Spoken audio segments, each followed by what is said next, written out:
सरकार नहीं मानी तो अखाड़े स्वयं करेंगे व्यवस्था। दिल्ली समेत देश के कई राज्यों में सर्दी का तांडव जारी, उत्तराखंड में बारिश और बर्फबारी का अलर्ट। आप देख रहे हैं के न्यूज, खबरों का सारथी। और अब बढ़ेंगे खबरों में। पूरे देश के साथ साथ राजधानी देहरादून में भी अटल बिहारी वाजपेयी की 96वीं जयंती के सुशासन दिवस के रूप में मनाया गया। इस दौरान पवेलियन ग्राउंड में कार्यक्रम का आयोजन किया गया। कार्यक्रम में मुख्यमंत्री त्रिवेंद्र सिंह रावत ने वर्चुअल के माध्यम से प्रतिभाग किया। तो वहीं किसान आंदोलन के बीच प्रधानमंत्री नरेंद्र मोदी ने पीएम किसान सम्मान निधि की अगली किस्त जारी की। इसके तहत 9 करोड़ किसानों के खाते में 18,000 करोड़ रुपए की राशि जारी की गई। कार्यक्रम में राज्यसभा सांसद नरेश बंसल, विधानसभा अध्यक्ष प्रेमचंद अग्रवाल, मेयर सुनील उनियाल गामा सहित कई विधायक मौजूद रहे। आज हमारा किसान उसके हाथ भी विनोद चमोली जी का कुछ लेकर स्वागत करेंगे। 2014 से हम तो सर आपका धान हो गया, गेहूं हो गया, मक्का हो गया और जिंजर अदरक की फसल करते हैं। अदरक का प्रधानमंत्री मोदी किसानों को संबोधित कर रहे हैं, 3 कृषि बिल के बारे में भी समझा रहे हैं और सभी किसानों के खाते में जी पैसा भी डाल रहे हैं। सहमत हैं आप इससे? बिल्कुल सहमत हैं। देखो जी, मोदी जी कभी कृषक के लिए ये क्या किसी व्यक्ति के लिए गलत कर ही नहीं सकते। उनका जो सोच है टोटल पब्लिक इंटरेस्ट में है और पब्लिक जो है पब्लिक के लिए वो बिल्कुल बहुत अच्छा काम कर रहे हैं, जो कभी हमने कभी नहीं देखा अपनी 56 साल की उम्र में, जो आज हम देखने को मिल रहा है हमें। और हमें बहुत सुविधाएं गांव के अंदर इतनी मिल रही हैं। जैसे हमारे गैस होती थी, गैस के लिए हम लाइन में खड़े होते थे, आज हमें गैस डोर टू डोर वो आवाज मार के गैस दे रहा, भाई गैस भरा लो। भाई प्रधानमंत्री जी समय समय पर देश के प्रत्येक व्यक्ति के साथ जुड़ते हैं विभिन्न माध्यमों से। आज भी जिस प्रकार से उन्होंने 8 करोड़ से ज़्यादा किसानों के खाते में 18,000 करोड़ से ज़्यादा की राशि ट्रांसफ़र की है, सीधे उनके खाते में गई है। और किसानों की आय दुगनी करने के संबंध में जो तीनों कानूनों का योगदान है उसके संबंध में भी किसानों से चर्चा की है। अनेक राज्यों के किसानों से स्वयं संवाद किया है।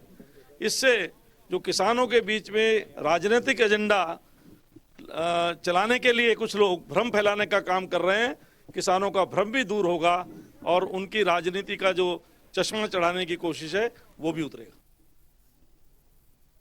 धर्मनगरी हरिद्वार में 20 तारीख को मासूम 11 साल की बेटी की रेप के बाद निर्मम हत्या की गई थी। 6 दिन बीत जाने के बाद भी अभी इस मामले में एक फरार आरोपी पुलिस की गिरफ्त से बाहर है। स्थानीय लोगों में भी इस घटना को लेकर काफी आक्रोश है। अब इस मामले में राजनीति भी देखने को मिल रही है। तो वहीं सरकार भी जल्द से जल्द फरार आरोपी को गिरफ्तार कर कड़ी सजा दिलवाने की बात कर रही है।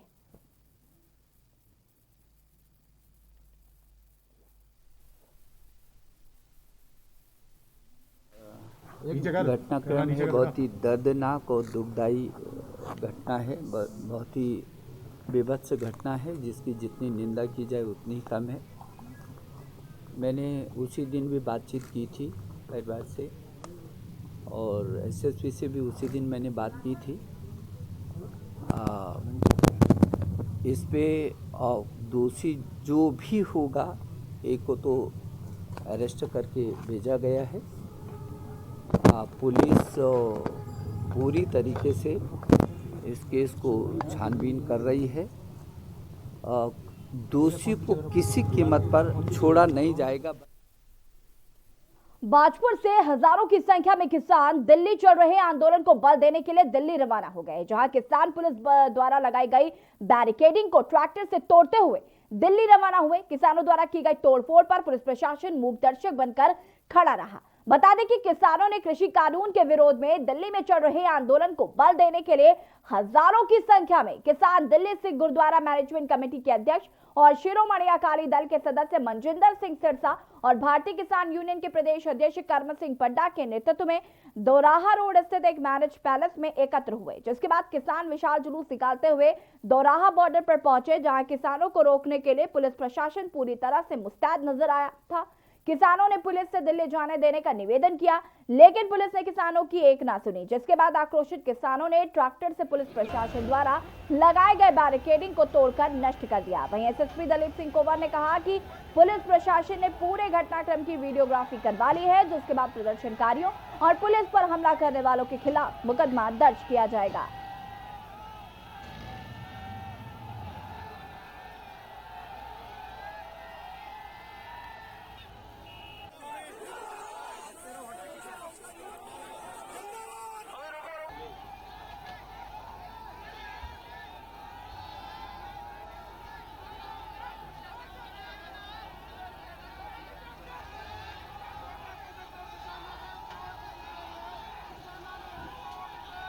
अनलॉफुल है, ये हमारे अधिकारों का हनन किया जा रहा है। सुप्रीम कोर्ट ने रीसेंट जजमेंट जो कि किसान आंदोलन के दौरान यही कहा किसानों को अपना अधिकार है आंदोलन करने का, और यह भी कहा कि कोई सड़क रोक नहीं सकता, किसी के चलने वाले के भी अधिकार हैं। यहाँ पुलिस ने फिर आज वही बैरिकेड लगाकर, बड़े बड़े ट्रक लगाकर, कंटेनर लगाकर सड़क रोकी है। हम बार बार पूछ रहे हैं हमें आप रोक क्यों रहे हैं? हम तो उत्तराखंड से यूपी में घुसने जा रहे हैं और यूपी से दिल्ली में जाएंगे, हमें आप क्यों रोक रहे हैं? हमने क्या गलत किया है? हमारे पास सारे विजुअल्स हैं, फोटोग्राफ्स हैं, और उसके आधार पर जो है इसमें कि हमें विभिन्न कर्मचारियों को बिल्कुल समझ लीजिए कि जो है मारते मारते वो आगे निकले हैं। तो इसको हम इसमें फायर करेंगे, दर्ज करेंगे, अपराध दर्ज करेंगे, और हमारे पास सारे विजुअल्स हैं। सब फेंक देंगे पदे को, ये इनके जो लगा रखे हैं ये पत्थर जो है ना, 2 मिनट का काम है जाने का, हमारा सब इंतजाम हमारे पास है। अब रिक्वेस्ट कर रहे हैं, हम हाथ जोड़ रहे हैं अभी कि हमें जाने दो, वो ऊपर बात चल रही है। बिनती नहीं सुनी बावजूद उसके कैसे जाएंगे आप? रोक रखा है इन्होंने, धक्के से जाएंगे और क्या होगा।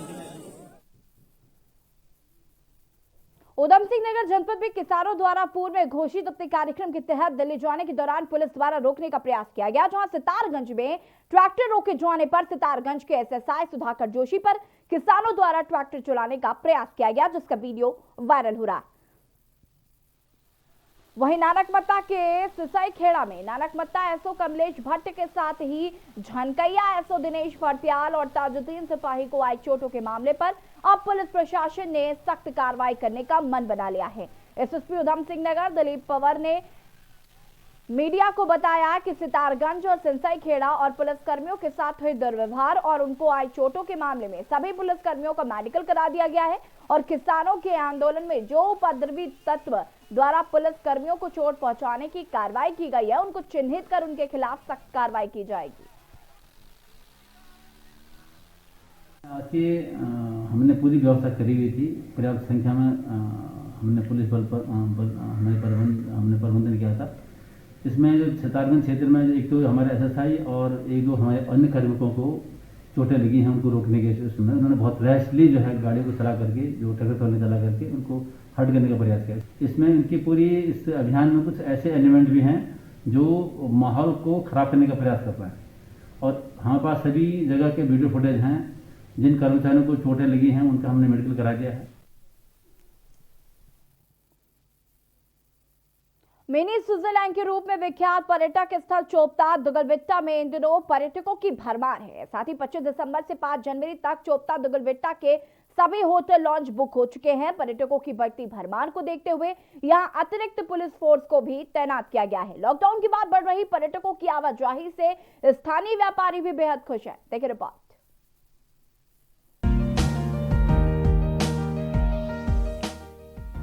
रुद्रप्रयाग जिले के अंतर्गत प्रसिद्ध पर्यटक स्थल चोपता दुगलविट्टा में मिनी स्विट्जरलैंड के नाम से भी जाना जाता है। वैसे तो यहाँ वर्ष भर पर्यटकों की भरमार रहती है, लेकिन इन दिनों बर्फबारी होने के बाद पर्यटकों की संख्या में भारी इजाफा हो रहा है। प्रत्येक वर्ष नए साल का जश्न मनाने के लिए चोपता दुगलविट्टा में हजारों की संख्या में देश विदेश के पर्यटक पहुँचते हैं। लॉकडाउन के दौरान चोपता दुगलविट्टा में पर्यटकों की आवाजाही न होने के कारण स्थानीय व्यापारियों का व्यवसाय भी चौपट हो गया था, लेकिन अब पर्यटकों की संख्या बढ़ने के कारण व्यापारी भी खुश हैं। नए वर्ष का जश्न मनाने के लिए चोपता के सभी होटल लॉन्ज एडवांस के बुक हो चुके हैं। 25 दिसंबर से 5 जनवरी तक के लिए यहाँ सभी होटल और लॉन्ज फुल है। फिलहाल 5 जनवरी तक यहाँ होटल लॉन्ज और टेंट की सुविधा मिल पाना मुश्किल है। पर्यटकों की लगातार बढ़ती भीड़ को देखते हुए यहाँ अतिरिक्त पुलिस फोर्स को भी भेजा गया है। पुलिस अधीक्षक नवनीत सिंह भुल्लर ने बताया कि चोपता दुगलविट्टा में पर्यटकों की भीड़ लगातार बढ़ रही है। नए साल पर भी यहाँ अधिक संख्या में पर्यटक पहुँचेंगे। पर्यटकों की सुविधा के साथ ही यहाँ किसी भी प्रकार का हुड़दंग न हो, इसको देखते हुए अतिरिक्त पुलिस फोर्स को भेज दिया गया है। सर 31 को यहाँ पे भीड़ भाड़ रहती है, तो पुलिस का किस प्रकार से? न्यू ईयर पे चोपता दुगलविट्टा बनियाकुंड एरिया में जो कैंप्स है, यहाँ पे काफ़ी सारे लोग बाहर से आते हैं, तो इसके लिए जो उकीमठ थाना इस क्षेत्र को देखता है, वहाँ पे अतिरिक्त फोर्स दी गई है और रिकवरी वैन क्रेन की व्यवस्था की गई अलग से। और इन केस वेदर फोरकास्ट ऐसा आता है कि स्नोफॉल वगैरह होती है, तो उसके लिए जो गाड़ी में टायर में जो चेन लगती है उसकी अतिरिक्त व्यवस्था की गई है। और जितने यहाँ पे और अथॉरिटीज़ हैं उनके हम लगातार संपर्क में हैं। पूरी तैयारी है नए साल की, जितने पर्यटक आएंगे उनकी सुरक्षा का पूरा ध्यान रखा जाएगा। केदारनाथ वन्य जीव प्रभाग के प्रभागीय वनाधिकारी अमित कंवर का कहना है कि पर्यावरण को किसी भी प्रकार का नुकसान न पहुंचे और कोई हुड़दंग न हो, इसके लिए उड़नदस्ता टीम को गठन किया गया है। यह टीम रात्रि के समय भी निरीक्षण करती रहेगी। दिसंबर की रात को की संख्या जो है यहाँ चोपता एरिया में बहुत बढ़ जाती है, तो इसके क्रम में जो है एक हमने 2 रेंज की उड़नदस्ता की टीम है उसका गठन कर दिया है, जिस टीम द्वारा जो है यहाँ पे रात में भी जो है गश्त की जाएगी और किसी भी तरह का शोर शराबा और कोई तरह का माहौल होगा तो उसमें हम लोग नियमानुसार करेंगे। रुद्रप्रयाग से के न्यूज इंडिया के लिए रोहित डिमरी की रिपोर्ट।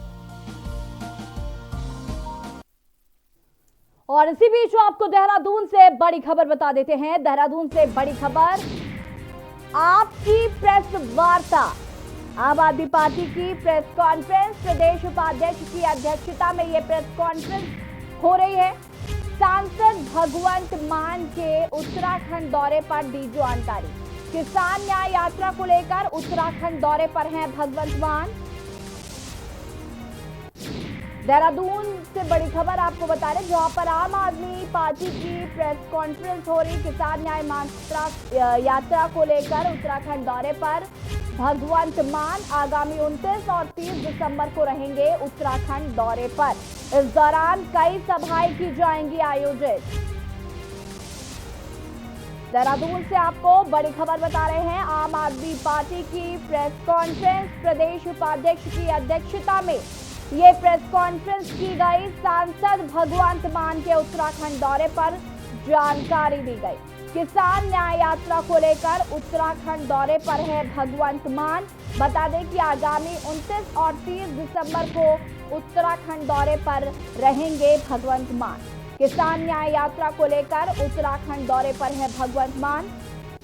बता दें कि आगामी 29 और 30 दिसंबर को उत्तराखंड दौरे पर रहेंगे और इस दौरान कई सभाएं आयोजित की जाएंगी। बड़ी खबर आपको देहरादून से बता रहे, आम आदमी पार्टी ने प्रेस कॉन्फ्रेंस की और प्रदेश उपाध्यक्ष की अध्यक्षता में ये प्रेस कॉन्फ्रेंस की गई। सांसद भगवंत मान के उत्तराखंड दौरे पर जानकारी दी।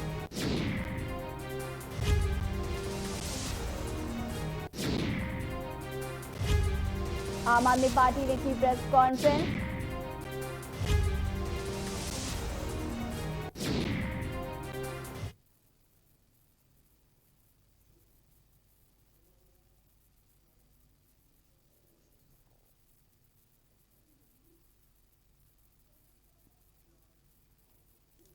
वन्य जीव और वन संपदा की सुरक्षा को लेकर केदारनाथ वन्य जीव प्रभाग ने योजना बनाई है। वन प्रभाग की ओर से ड्रोन कैमरे की मदद से शिकारियों, वनाग्नि की घटनाओं को अंजाम देने वाले लोगों पर नजर रखी जाएगी।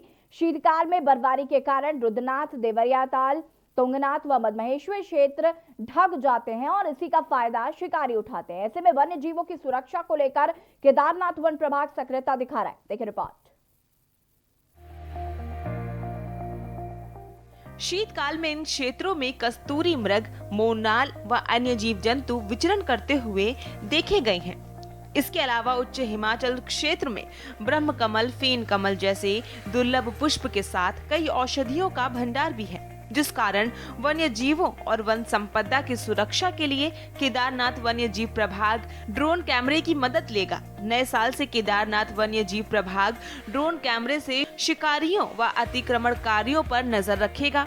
इस सुविधा का प्रभागीय अधिकारियों को सबसे अधिक फायदा उन बर्फ प्रभावित क्षेत्रों की रेकी में मिलेगा, जहां फरवरी माह तक कार्मिकों को पहुंचना मुश्किल हो जाता है। 1 महीने के वीडियो व तस्वीरें स्टोर की जाएंगी। केदारनाथ वन्य जीव प्रभाग में 975 वर्ग से ज्यादा किलोमीटर सेंचुरी क्षेत्र में फैला हुआ है। सेंचुरी क्षेत्र में तृतीय केदार तुंगनाथ, चतुर्थ केदार रुद्रनाथ व पर्यटक स्थल चोपता दुगलबिट्टा भी शामिल है।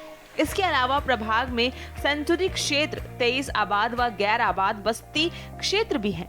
पूरे प्रभागीय क्षेत्र में मुनाल, हिमालयन, थार, घुरड़, लैंडबर्ड, बाघ समेत कई पशु पक्षियों की प्रजातियां भी प्रवास करती हैं। साथ ही उच्च हिमालय क्षेत्र में जहां ब्रह्म कमल, फेन कमल जैसे दुर्लभ पुष्प के साथ कई औषधियों का भंडार भी है। वहीं तलहटी में मीलू क्षेत्र में फैले बुग्याल भी है। ऐसे में शिकारियों द्वारा यहाँ वन्य जीवों के अवैध शिकार की संभावनाएं बढ़ रही हैं। केदारनाथ वन्य जीव प्रभाग के डीएफओ अमित कंवर ने बताया कि केदारनाथ वन्य जीव प्रभाग वन्य जीवों की दृष्टि से संवेदनशील क्षेत्र है। ड्रोन कैमरे की मदद से क्षेत्र में हो रहे अवैध अतिक्रमण के साथ ही अधिकारियों पर पैनी नजर रखी जाएगी। साथ ही वनाग्नि की घटनाओं को अंजाम देने वाले लोगों पर भी ड्रोन कैमरा नजर बनाए रखेगा। वन्यजीव प्रभाग वनों एवं वन्यजीवों की दृष्टि से एक संवेदनशील क्षेत्र है। इसी क्रम में इस प्रभाग द्वारा एक ड्रोन कैमरा जो है खरीदा जा रहा है, जो इस प्रभाग को इस माह के अंत तक ही प्राप्त हो जाएगा। ड्रोन कैमरे द्वारा एक तो वनों में हो रहे अवैध अतिक्रमण या अवैध पातन के केसेस हैं, उनकी मॉनिटरिंग की जाएगी। उसके अलावा वाइल्ड लाइफ मूवमेंट पे भी नजर रखी जाएगी और आजकल जो फॉरेस्ट फायर्स की घटनाएं जंगलों में हो रही हैं, उसकी भी मॉनिटरिंग उससे की जाएगी। रुद्रप्रयाग से के न्यूज इंडिया के लिए रोहित डिमरी की रिपोर्ट।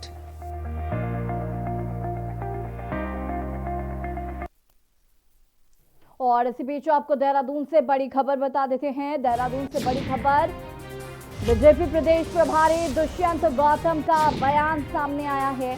सभी कार्यकर्ताओं को एकजुट रख चुनाव लड़ा जाएगा। नेताओं के बीच नाराजगी की खबर थी, ऐसा कुछ नहीं है। पुलिस से दुर्व्यवहार करने वालों पर भी कार्रवाई होगी।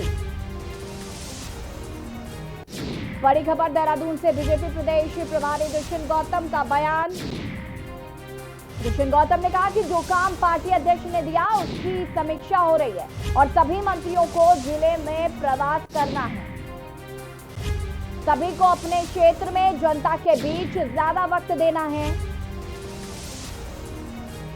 देहरादून से आपको बड़ी खबर बता रहे हैं। बीजेपी प्रदेश प्रभारी दुष्यंत गौतम का बयान सामने आया। उन्होंने कहा कि सभी कार्यकर्ताओं को एकजुट रख चुनाव लड़ा जाएगा। नेताओं के बीच नाराजगी की खबर थी और ऐसा कुछ नहीं है।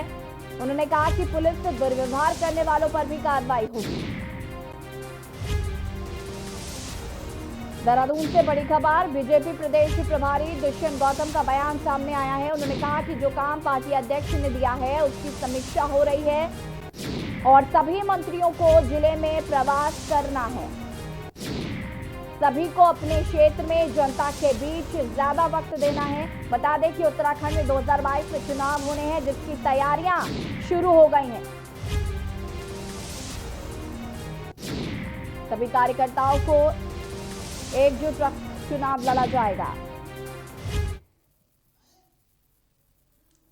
और अब आपको डोईवाला से बड़ी खबर बता देते हैं। डोईवाला से इस वक्त की बड़ी खबर, वाइल्ड लाइफ की गंभीर धाराओं में दर्ज मुकदमा, गश्त से मिली वन विभाग को कामयाबी।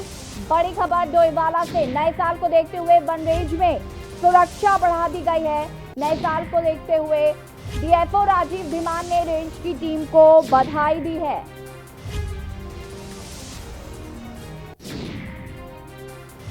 डोईवाला से बड़ी खबर, पुलिस ने 2 तस्करों को गिरफ्तार किया है। मुख्य आरोपी रियाज हालांकि फरार होने में कामयाब रहा। बड़कोट रेंज का ये पूरा मामला बताया जा रहा है। बड़ी खबर आपको डोईवाला से बता रहे हैं। वाइल्ड लाइफ की गंभीर धाराओं में मुकदमा दर्ज किया गया। आपको बता दें कि 2 तस्कर गिरफ्तार किए गए हैं। गश्त में मिली है वन विभाग को बड़ी कामयाबी। नए साल को देखते हुए वन रेंज में सुरक्षा बढ़ा दी गई है। डीएफओ राजीव धीमान ने रेंज की टीम को बधाई दी है। डोईवाला से बड़ी खबर, अवैध वन्यजीव की तस्करी के मामले में पुलिस ने 2 तस्करों को गिरफ्तार कर लिया है। मुख्य आरोपी रियाज फरार हो गया है, जिसकी कॉम्बिंग लगातार करी जा रही है। बड़कोट रेंज का ये पूरा मामला बताया जा रहा है। वाइल्ड लाइफ की गंभीर धाराओं में मुकदमा दर्ज किया गया है। गश्त से मिली वन विभाग को बड़ी कामयाबी, 2 तस्करों को गिरफ्तार किया है वन विभाग ने। नए साल को देखते हुए वन रेंज में सुरक्षा भी बढ़ा दी गई है। डीएफओ राजीव धीमान ने रेंज की टीम को बधाई दी है। बलपोश रेंज का ये मामला बताया जा रहा है। अवैध वन्य जीव की तस्करी के मामले में 2 तस्करों को पुलिस ने किया गिरफ्तार। नियमित आजकल नया साल 25 दिसंबर तक हम लोग नियमित गश्त को हम लोग थोड़ा बढ़ा देते हैं। तो हमारे सवेरे 4 बजे हमें गश्त वाली टीम निकल रही थी गमनपुर भटनगर से होते हुए। तो ठीक 4:30 बजे करीब इनको बहुत तेज सांभर के चीखने की आवाज़ सुनाई दी। स्टाफ उस तरफ दौड़ के गया, देखा गया आवाज़ कहाँ से आई। तो 10 मिनट लगे ढूंढने में, तो पता चला ये एक रियाज अहमद नाम का एक आदमी उसका। सितारगंज में इन दिनों सड़कों पर बड़े बड़े गड्ढे हो गए हैं, जिसके चलते लोगों को भारी परेशानियों का सामना करना पड़ रहा है। देखिए रिपोर्ट में।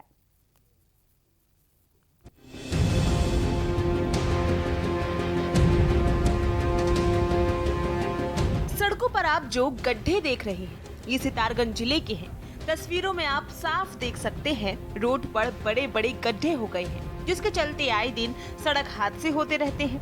कई बार इस बारे में स्थानीय लोगों ने शिकायत भी की है, लेकिन कोई सुनवाई नहीं हो रही है।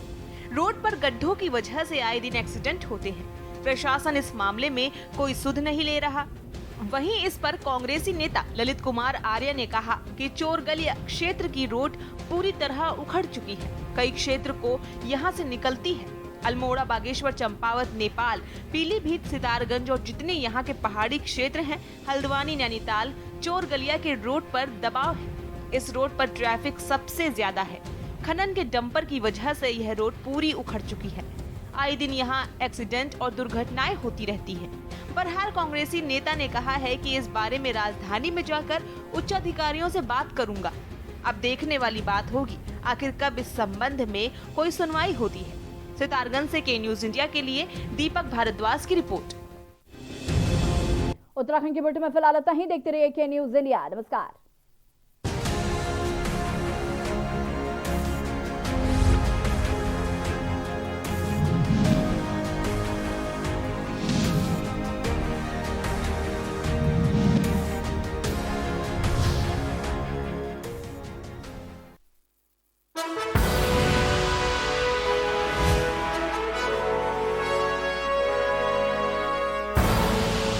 आप देख रहे हैं के न्यूज, खबरों का सारथी।